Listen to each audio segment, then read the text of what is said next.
Hi guys, I'm Srinivasan. We are from ITTC Data Engineering team. I'm having Aryaman and Sidharth with me. Today, we as a team are going to present and demo about the topic deploying HPCC on K3D. Hi Arya and Sidharth, please say hi to the team. Hey, guys. Hello everyone. Thank you, Srini. Yeah, Thank you. can go through the presentation.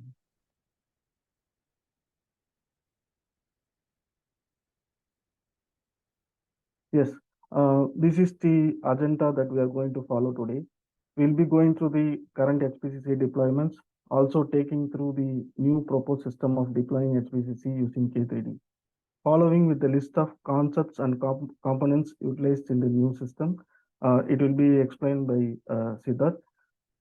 And following it, we'll be having a brief of architecture for the proposed system.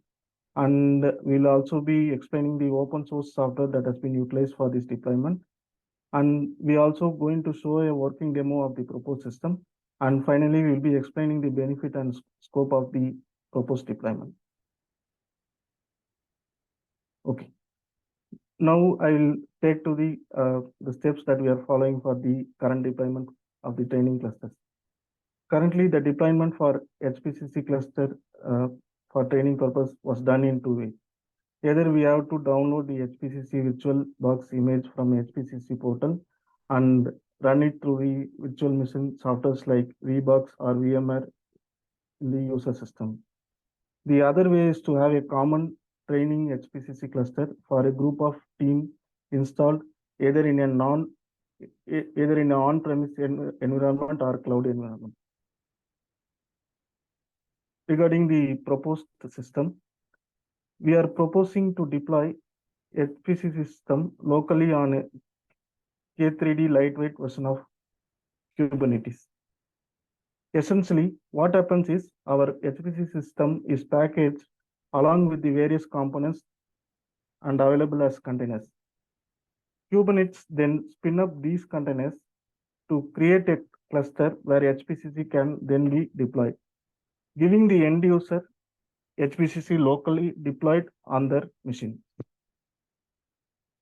Benefits of this includes we can utilize our own local machine for deploying with zero dependency on network or shared resources. Zero block time, since it is an independent deployment, user need not to wait for other user to complete his work units. We can do this deployment completely based on tools and applications with open source license, since it gives an advantage of cost reduction. We can play with a number of possible configurations for improving performance and exploring more HPCC features. Yeah, from this slide, Sidharth will take. Thank you. Thank you, Srini. So yes, now we are going to discuss about the concepts utilized in this particular prototyping. Okay, the need for helping you understand these concepts is because these are more DevOps oriented concepts and slightly into microservices and containers and cloud natives. We have heard about all these terminologies everywhere in the tech world, but to understand it more intuitively with respect to this prototyping, the microservices concepts we have put on this pyramid is to represent the Dali, Shasha, Thor, Thor, and Roxie. All these microservices can run individually. That is the point that we are trying to refer. And then we are having containers.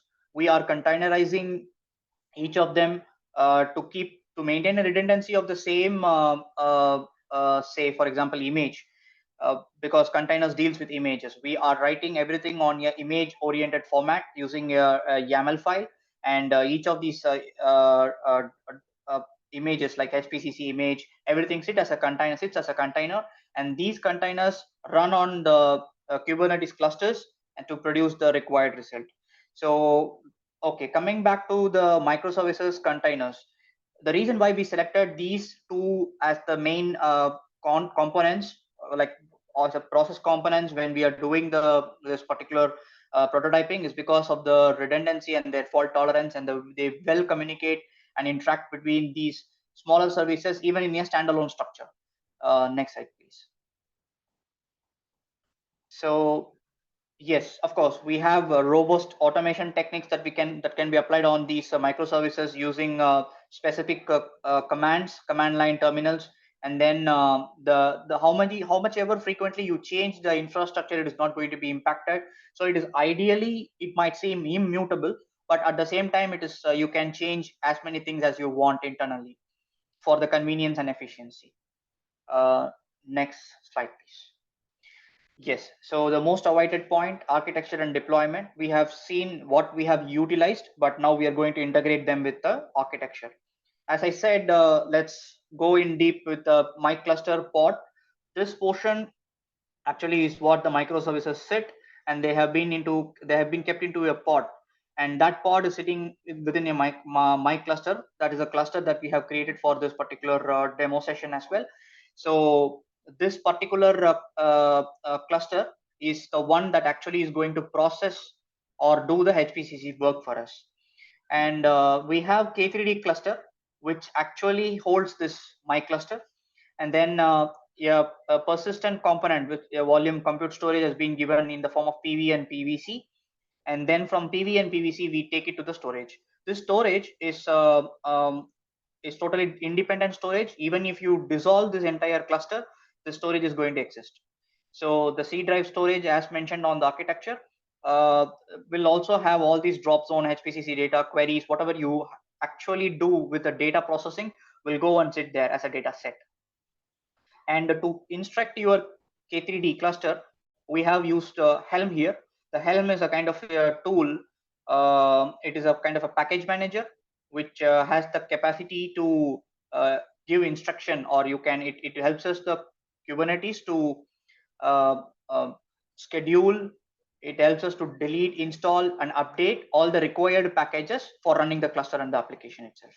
And you can view the entire output on a ECL watch, as we do on the regular server, which we have seen in the existing systems. This particular prototype also accommodates all these ECL watch things and ECL IDE usages. At the same time, they are all coming under a standalone piece. So you don't have to go to a Boca server and ask these service people, support guys to help you. You can troubleshoot everything on your own. And at the same time, you can also enjoy the limitations of submitting queries every now and then can be avoided, because everything is a standalone and you have the complete control in your hands. Yes, about the kubectl. Okay, when the kubectl portion comes up, it is more of a command line tool. This command line tool is kind of it acts as a way you can, it's a user interface tool. It acts as a user interface between you and the cluster. So you can check the logs, instantiate the instance, cluster instance, stop the cluster instance. Everything can be done through kubectl. And then we have indicated something called as a HPCC git install. The Helm manager is actually going to pick this HPCC platform install, and it is going to give the required, in the form of a YAML file. It is going to give it to the cluster for the clusters to start. And we also have a Docker daemon on this entire WSL screen. This Docker daemon is going to give you the it is going to do the work of a containerization. So to start and stop these containers, right, we need a Docker daemon. So that portion has been taken care by the Docker daemon itself. And the entire system can be used on both Windows and Mac, but we have taken Windows. The reason being, most of our users are Windows-based system users across ITTC. So taking that into consideration, we have used Windows, and the entire Windows will need WSL, which is a Windows subsystem for Linux, to accommodate these K3D and Docker daemon to run efficiently, because all of these are mostly Unix-based engines, open sources. So we need WSL, and that would be acting as an interfacer between the K3D cluster and the Windows OS itself. To the next slide, please.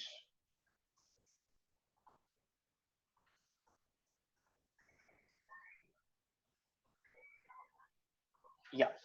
So about the components, concepts utilized, and then to the architecture. Now we are going to little deep dive about each of these components that we have used. Okay, let me help you understand what Docker and container actually is. We have been learning about, or hearing about this Docker and containerization every now and then in the DevOps world. So this prototype, pertaining to this particular prototype, we have been using Docker and containers. So it is important to understand these concepts more intuitively. So it is used for building and running any number of applications. Docker is a platform that helps us to run any number of applications and ship them. For example, you might have your OS, which is a Mac or a Windows, but it doesn't matter. If you use a Docker, the same application which runs on your Mac OS system can run on your Windows OS system as well. So that is the convenience Docker provides. This convenience, how it provides, that convenience is provided through the means of containerization and packaging everything into one application that is called as a container. So Docker uses the containerization concept to help us do the shipping, running, and testing and developing the applications across various OS setup, across various even in on your cloud or on premise, from user to user, tester to developer. So yes, then we have K3D and Kubernetes. We are using K3D here. Basically, K3D is a lightweight Kubernetes cluster. The reason why we have picked K3D is because it's a standalone engine. So the level of K3D, the level of granularity that K3D provides is sufficient enough to handle the load for a training purpose. And after that, we have Helm. Helm is a kind of package manager, as we saw in the previous slide, in the architecture slide. So it actually gives the instructions to the Kubernetes applications, because the applications are running at the end of the day on the Kubernetes or your K3D clusters. So it helps to give the instructions to the Kubernetes applications or K3D applications. It also helps us to define, install, and upgrade. Basically automate. We have YAML files where we can give the commands, and the Helm charts can be prepared. The Helm charts are going in a form of a YAML file to these Kubernetes or K3D clusters. On the whole, to interact with the pod, to get the logs, to see whether our cluster is running or not, we have a kubectl. The kubectl is kind of a user interfacer between the programmer or the one who is intended, or a support person who is intended to do this development. They can directly interact with the K3D and its corresponding pods. I pass on the topic to Aryaman, who will continue with the demo and give more details about what we are doing in this prototyping. Thank you, Sidharth. So now I'll be talking a bit about Docker, containers, their properties, and why they're preferred to use compared to WSL. So Docker is a platform for building, running, and shipping applications in a consistent manner. It makes sure the applications run and function the same as they would on any machine on the one it is installed. So at times, this may not happen due to some file missing in deployment. There's a host OS version mismatch, or due to some different configuration settings like environment variables. So essentially, it resolves the issue of an application working on one machine and not on another. So what it is a container management service, with its main goal being to develop, ship, and run everywhere. So they do this through the use of containers, which are runtimes of images. So they run the application in an isolated environment and have everything the application needs to run independently, like the code component, system tool, library environment, etc. Everything.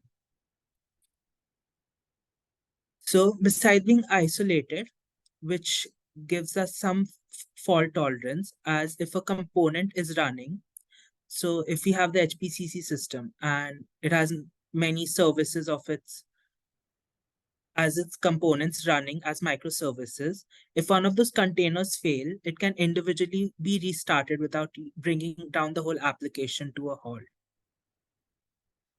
So Docker and containers, they also have the portability to run anywhere on physical and virtual machines and even on the cloud. And it's able to reduce the size of development by providing a smaller footprint of the operating system via containers. So it allows them to fit more on the host machine. And due to their nature, they're swift and easy to deploy. Hearing all this, they may sound a bit similar to virtual machines. And as we discussed earlier, that virtual machine is one of the methods we can have a HPCC cluster deployed. So we'll be seeing a comparison and why containers and Docker is a better method to utilize instead of VMs. So as we can see here, Docker virtualizes only the application layer, while the VM virtualizes both the OS kernel and the application. As a result, Docker images are smaller and faster since they don't have to boot the OS kernel. Though on the other hand, VM does have more compatibility. So what Docker does is instead of the guest OS applications and other binaries and libraries, it puts all of this into a special package called image. And each application with its dependencies is present in a single image, which is run by the Docker daemon. So this application and container is isolated, and compared to VMs, there are less moving parts, like hypervisor VM. And the Docker daemon communicates directly with the host OS and knows how to ration the resources for running the containers, and ensures again that the containers are isolated from each other and even the host OS. So essentially, it's saving up space for the system since it won't need a guest OS for each application. And we don't have to wait a long time for the VM to load every time. We can just deploy the containers. So now let's take a look at the Docker images, which essentially are run to create the containers. So the images themselves are made up of other images or layers. For example, if we have an application with a front end using Nginx that accepts user input, and it has a database component that stores this input that is executed through a script. The image for this application would be made up of an Nginx image, a database image, along with the script image. These images are read and conceptualized in a union file system layer. So this is a writable layer. So this is the application image that is used, and the base images and components are untouched throughout this process. Similarly, for example, if we were to have two different versions of Python we're installing, so version 2 first in place of application 1 we have, and then we have version 2. So in version 1, we'd already have installed some layers. And then if you're installing version 2, a lot of packages and base components would be the same. That is, they'd have similar base images. So when we're downloading version 2, the previous layers which are already present won't be re-downloaded. So as mentioned earlier, this also makes Docker more storage efficient and occupies less space. Next, I'll be talking about Kubernetes, which is a container orchestration tool. So it provides many benefits like self-healing and load balancing.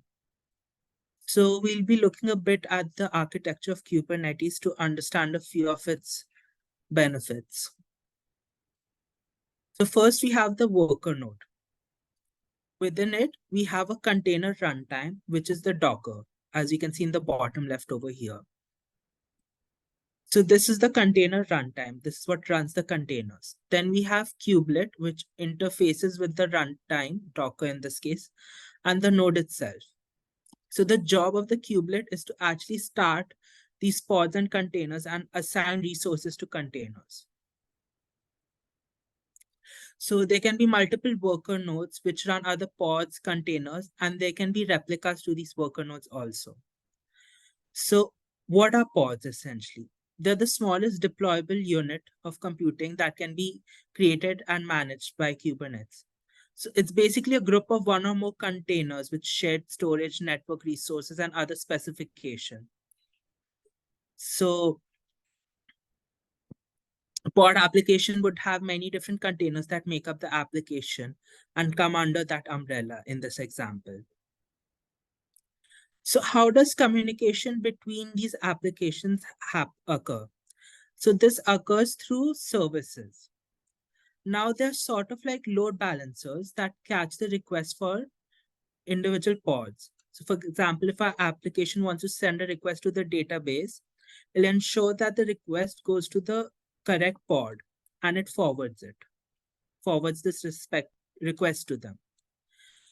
So now this service ensures that the request goes to the correct pod on the same worker node and doesn't accidentally go to a replica or some other worker node.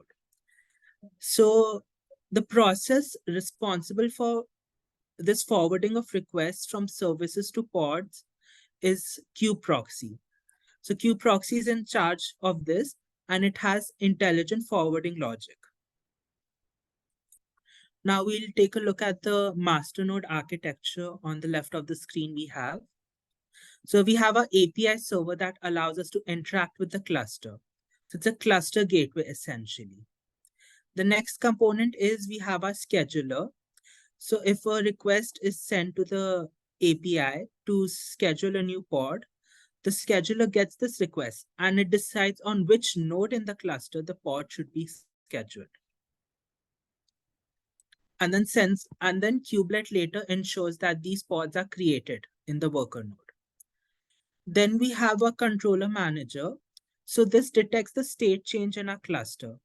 For example, if some pod were to die, it would send a request to the scheduler to restart the pod and reschedule them. So this is the self-healing property of Kubernetes that was mentioned earlier. Controller manager is able to identify whether a pod has died or has there been a change in state through the use of etcd. So it's essentially a key value store or the cluster brain, and every change of state is updated and stored here. So this allows the controller manager to detect and work when pods die. So next we'll be talking about persistent volume and persistent volume claims. So here we have our HPCC cluster with its components and services present in pods. Now within these pods, data is stored locally. However, the issue arises should a pod or container fail or restart, the storage would be lost. And the same thing would happen if the cluster for some reason were to fail. As a result, we prefer to use PV and PVC, which ensure that the data storage is not linked to the pod or cluster lifecycle, but to our local storage, in this case C drive, so that the data isn't lost and can be accessed later too, in case there's of an unfortunate restart or failure. And at the same time, if we close our cluster and come back, then the data is still stored and we can access it later again. Now, we'll be having a look at a demo of our deployment. So, now we'll have a short demo of deploying HPCC locally on a K3D cluster.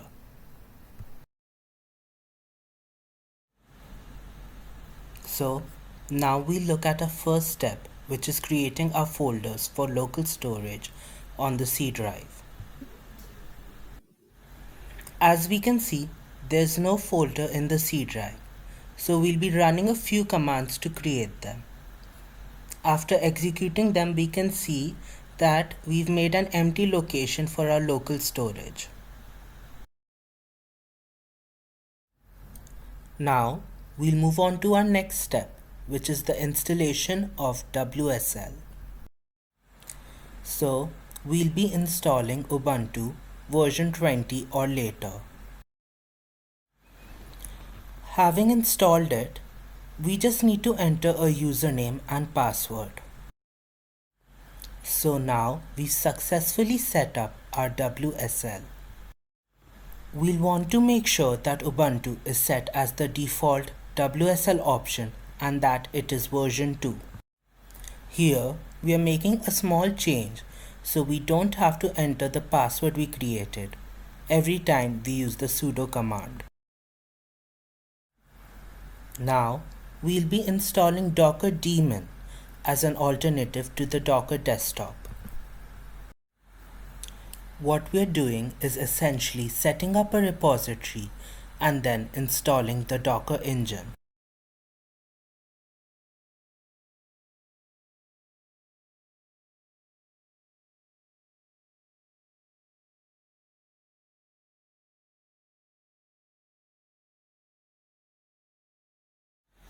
Now we are able to start and use Docker as a service directly after adding our username to the Docker group.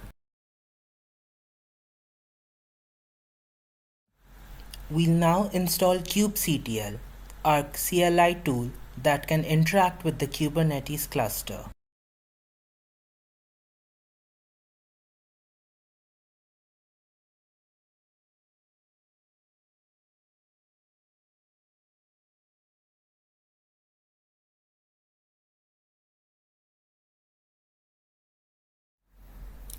Now we'll be installing K3D, a lightweight alternative to Kubernetes.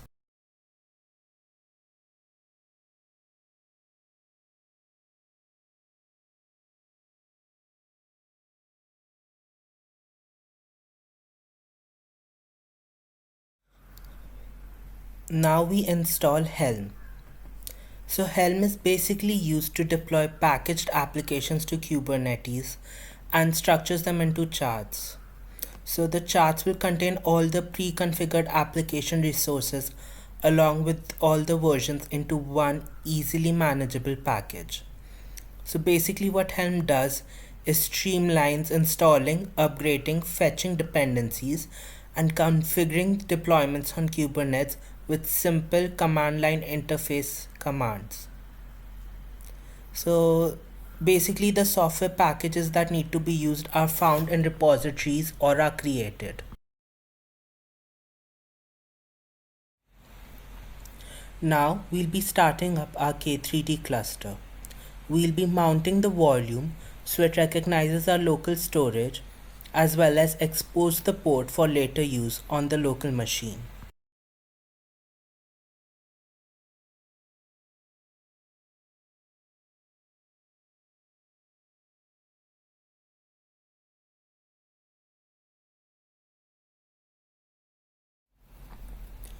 We'll now be downloading the HPCC repository, which contains all the YAML and configuration files required by Helm to set up the HPCC cluster.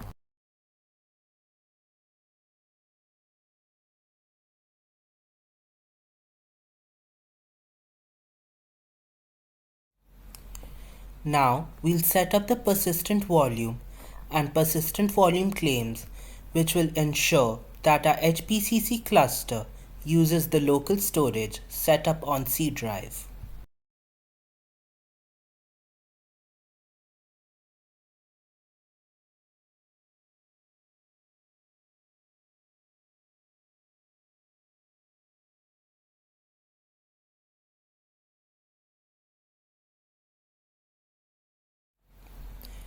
Now finally we deploy our HPCC cluster using Helm.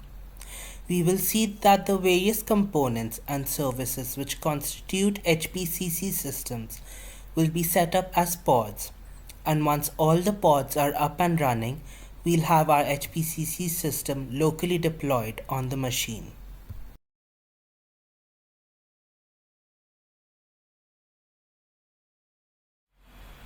We can see here the services and components are now ready and running as pods.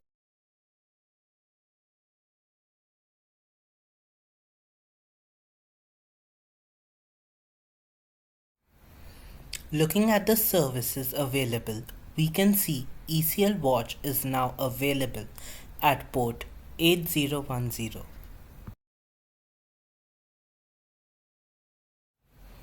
Accessing ECL from localhost, we can see all the regular features and components are available.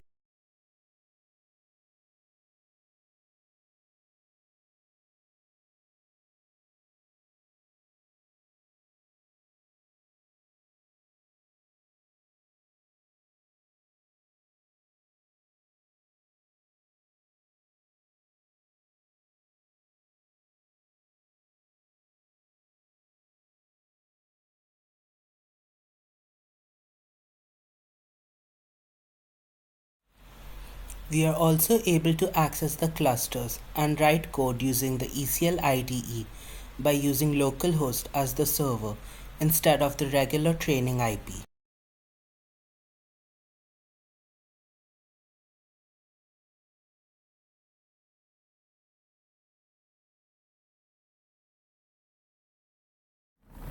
So now, just to check, we'll go to the ECL watch, and in the landing zone, we'll upload a file, and then we'll check if the file has been locally stored in our C drive. And we can now see that the file is showing up in our C drive.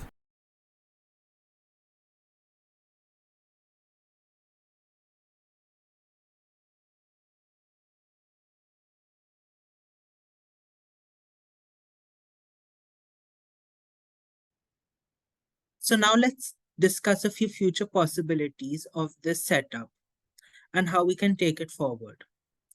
So we could have a similar cloud native setup with multiple VMs having a common cloud storage mounted for people to work and learn together as an extension of this prototype.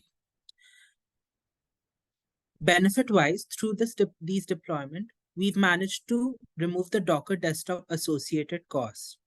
So we've been utilizing only the Docker daemon, while Docker desktop requires a paid subscription for companies to use who are making more than a certain amount of revenue annually.